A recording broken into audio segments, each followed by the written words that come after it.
I can't remember who he's killing there. I'm so embarrassed.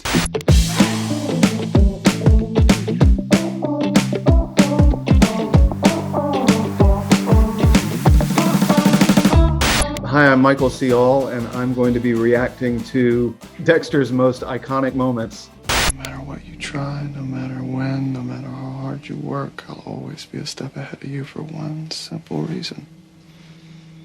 And what's that? I own you.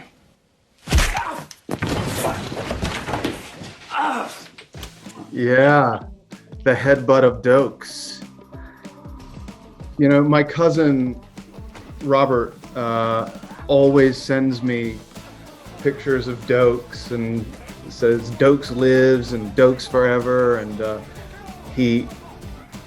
whenever in the early part of the show I beat up Dokes or bested Dokes, he would send me texts saying, you know, that's how I know this show is a lie, because you could never beat him up in real life. Eric King is a very, very formidable physical presence. So it was fun to fantasize that I was able to do something like that.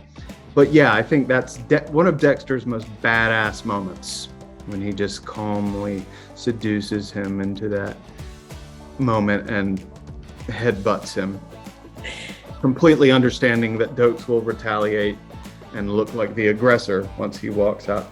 But yeah, that was really fun. That was back when Dexter was living without any consequences for any of his misdeeds, you know, when he was firing all cylinders, when there were no dents in his shield. That was such a fun relationship early on, that cat and mouse game that we got to play.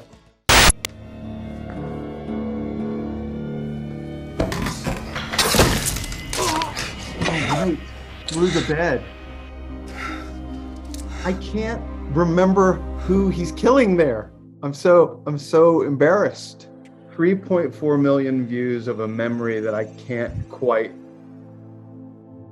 latch onto in my own brain. I mean, I certainly remember the logistics of killing someone through the mattress, but I don't remember who the victim was. That's sad. I think when he killed Little Chino I think it was the second season, I think, just because he was so big. I mean, that guy was enormous. And I mean, killing Trinity was pretty huge, pretty major, pretty satisfying in the moment, though Dexter didn't realize that he was killing a man and showing relative mercy to a man who just completely bested him. He, you know, got home to realize that Trinity had killed his wife. I mean, I'd like to say that, you know, I love them equally. They're like my children, but the child you just showed me, I can't even remember. The key is to simply think of them as aliens from a distant universe. You have fibers and threads unknown to us.